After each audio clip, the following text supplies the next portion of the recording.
Happy Wednesday, Razorback fans. 3 days away from Arkansas versus BYU in Provo, Utah at Lavelle Edwards Stadium. It'll be the first time that these two teams have ever met on the gridiron. Two teams that really need a win. We talked about that yesterday, where Arkansas is at, where BYU is at. But both of these teams coming off of a loss, Arkansas coming off of 3 losses. But you're looking at a BYU team who is 4-2 now.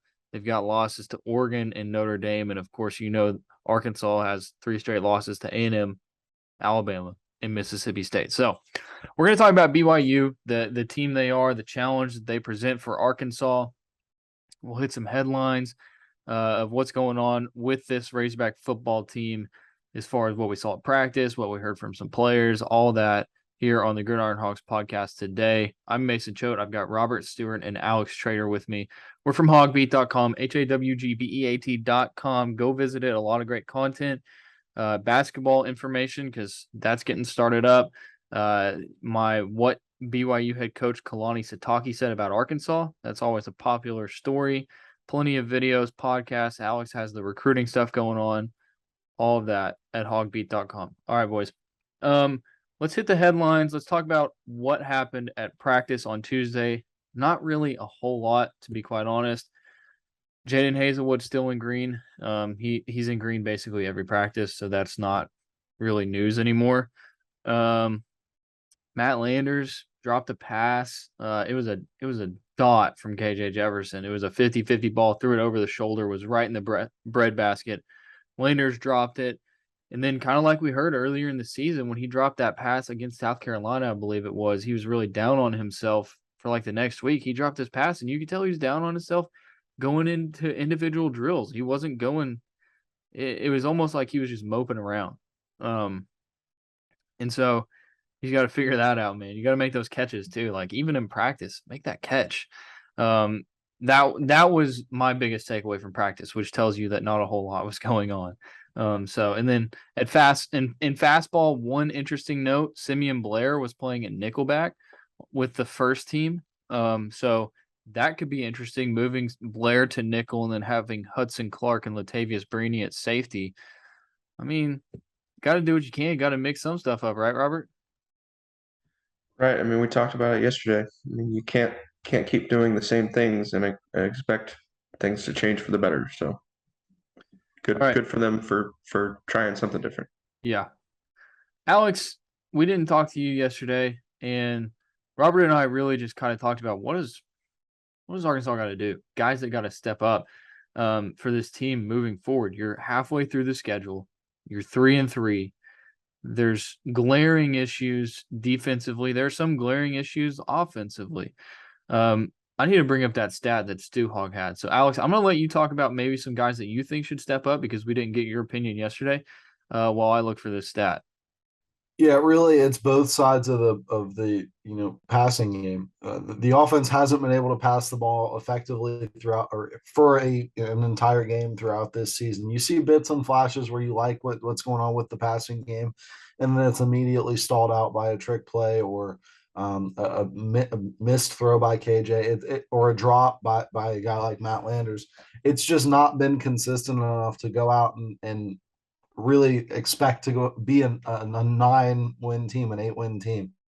It's not at that level. And hopefully KJ coming off this injury has been able to shore up some of those passes that he's been missing. The receivers need to get in sync because at this point last season, you had a couple guys making drops.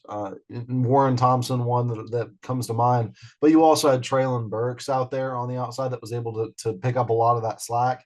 There's no Traylon Burks in this lineup, so the team has to come together. Then the group really just has to start playing better. Otherwise, you're really not going to realize that goal. And then the defensive backfield, just so far this season, I get there's injuries. That's not an excuse for how bad they've looked at most of the times this season. Even when they weren't getting absolutely lit up, it was a lot of times because quarterbacks were missing throws. You're getting into that point in your schedule where you're not going to see as many missed throws. So you really do need to, like you said, maybe they just need to move the chess pieces around. Maybe they need to give some new guys a chance because if you're going to be getting torched anyway, you may as well start seeing some new faces roll in and give them at least an opportunity. All right. I found the stat. Also, Alex, I agree with you on the receivers. I think a lot of people are starting to recognize that Keytron Jackson definitely needs to be starting at wide receiver. Tuesday's practice, Keytron was with the first team in fastball, Warren Thompson with the second team. We know fastball depth charts don't mean a whole lot, but interesting note, I think that Keytron should be a starter at this point based on what you've seen from him in game. This is from Corey Stewart. You might know him as Stu Hog on YouTube. He puts a lot of the baseball highlights for Arkansas baseball. Arkansas is 24th in the FBS in yards per game. Arkansas is 73rd in the FBS in points per game. That's a difference of 49 spots, and it's the single largest difference among all 31 teams. Basically, Arkansas has the biggest negative discrepancy between yardage production and point production in the country. That's via @StuHog on Twitter. You said all 31 teams? Oh, 131? 131. Did I say 31? Yeah. That's on me. 131. Yeah, I mean, if you're getting those yards, we saw it against Mississippi State. You know, you get down in the red zone a couple times and you don't convert. Like, you need to be able to score points because you know that your defense is not going to hold an offense at this point. Like, that's just a given. You haven't seen it. They haven't proved it. So your offense has to put points up. I mean, that was a nugget I threw in my story on Saturday after the game. Like, Arkansas had, I don't know, 480 yards of offense. Like, they moved the ball enough to the point where they should have been able to hang with Mississippi State on the scoreboard, but I mean they got more than doubled up. Yeah, it's tough. It is tough seeing this Arkansas defense, and they're going to be going up against a pretty good BYU offense this weekend. So let's get into that. We're not going to have a BYU beat writer on this week for those loyal listeners of the Gridiron Hawks podcast who look forward to that episode. So this is our BYU preview.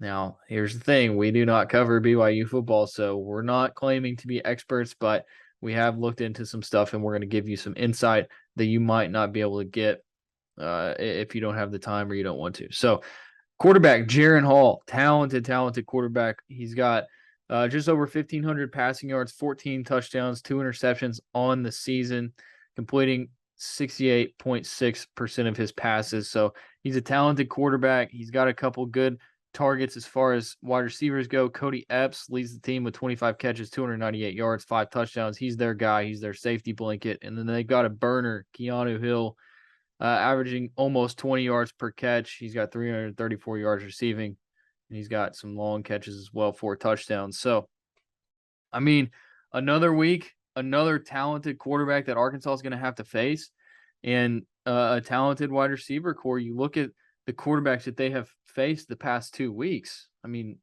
Bryce Young, which we know that he went out in the second quarter, but when Bryce Young was in the game, I mean, Arkansas had no answer, which is what you expected. And then Will Rogers, who is Will Rogers, and it's the Mississippi State air raid offense. And now you're going to be going up against another great quarterback in Jaren Hall for BYU. We just watched Will Rogers set the SEC record for completions in a career, previously held by Aaron Murray in 52 games at Georgia. Rogers did it in 28. So Rogers is up there. Now, moving on to Jaren Hall, did I hear you say that he was questionable for this game? Yeah, I was listening to Kalani Sitake's press conference on Monday, and he was asked about Jaren Hall if he's healthy. And the way I understood what Sitake said was basically, yeah, I mean, he's beat up, but we need him to play. He needs to play for us. It's unfortunate that he's hurt, but he's got to play. So as far as I know, he's going to play. It seems like that's what's going to happen, but he might be dealing with something. I don't know what exactly he's dealing with. So shifting topics for just a second here, it would be safe to assume that the line moving, the spread moving, would have more to do with KJ Jefferson than Jaren Hall. Yeah, I would. I mean, like, it's got to be KJ Jefferson, right? I mean, I would think so. For those of you who are unfamiliar with what we're talking about, it was originally BYU -3, 3.5, right? Now Arkansas is the favorite by 1.5. Yeah. Something like that. I'm looking to see Jaren Hall. So Sitake initially said that Hall might not have been 100% healthy after he threw for a season low 120 yards and 2 touchdowns against Notre Dame. but he walked back any speculation after Hall denied any significant injury. So Hall said, everybody's dinged up. Everybody has a thing. I felt 100%. Earlier in the week was a different story, but tonight I felt great. That was on Saturday. Contrary to popular belief, there's no shoulder injury. I feel good. So there you go. That's your answer. Arkansas's quarterback should be good. KJ Jefferson, as you mentioned, Robert, that's probably why the line is moving. But this is a BYU defense that's talented as well. You look at their linebacker core, they got two really, really good linebackers in Ben Bywater and Max Tooley.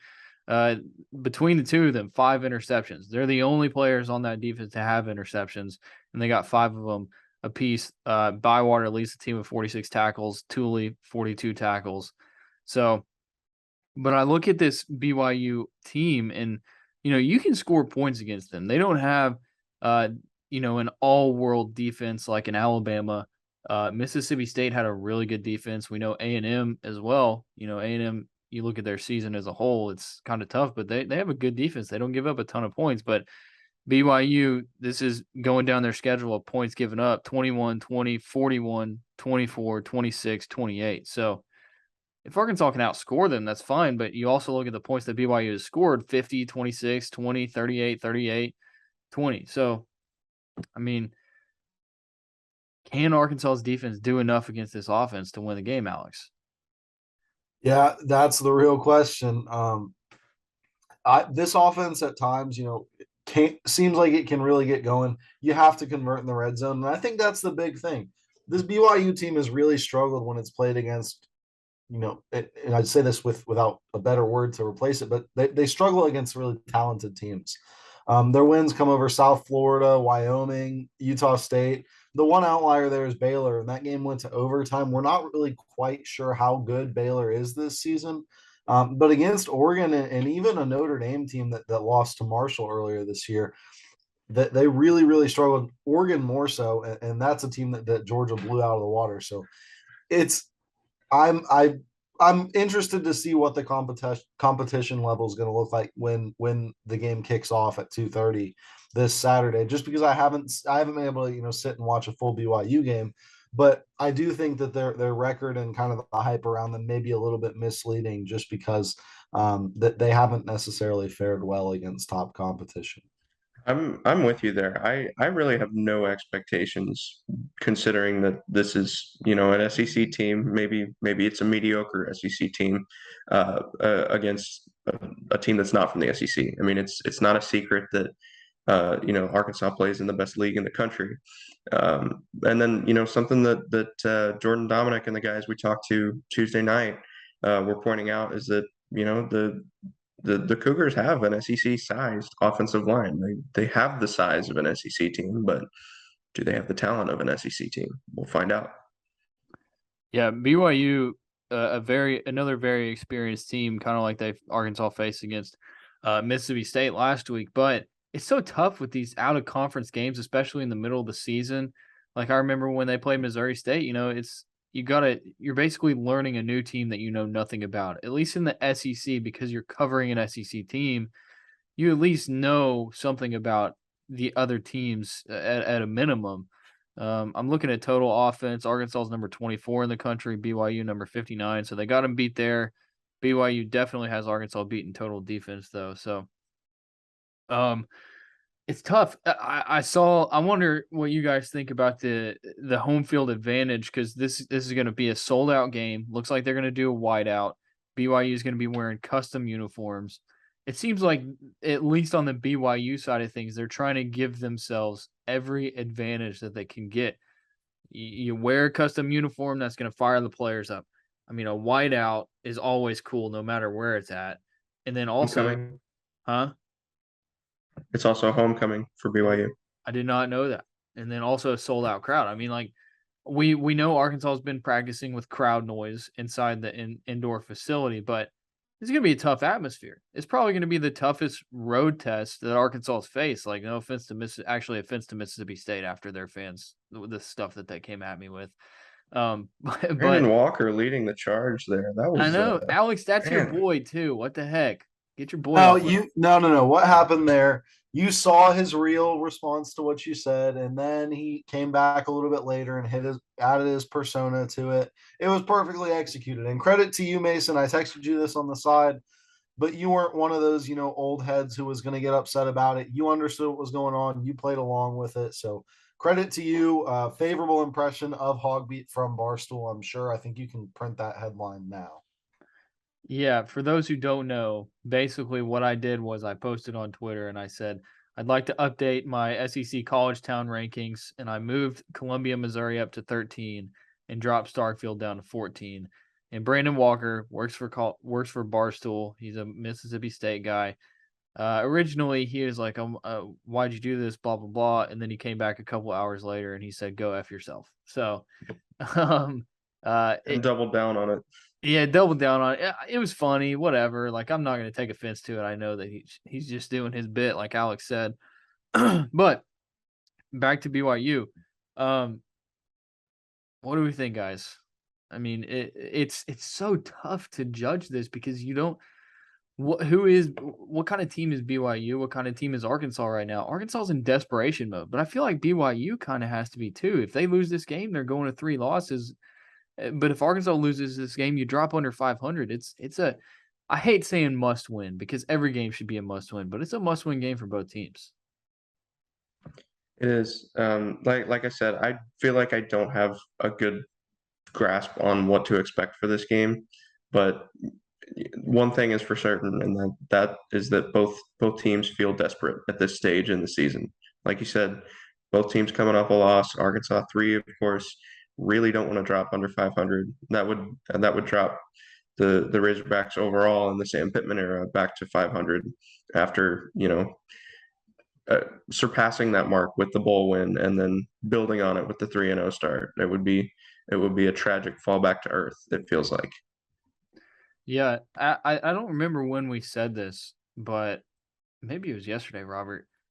One of the worst things that, and it's tough, that happened to Sam Pittman and this team is that they won 9 games last year. I think we were talking about that in the car on the way back from Starkville. Yeah, I mean, You set that expectation. The bar has been set too high.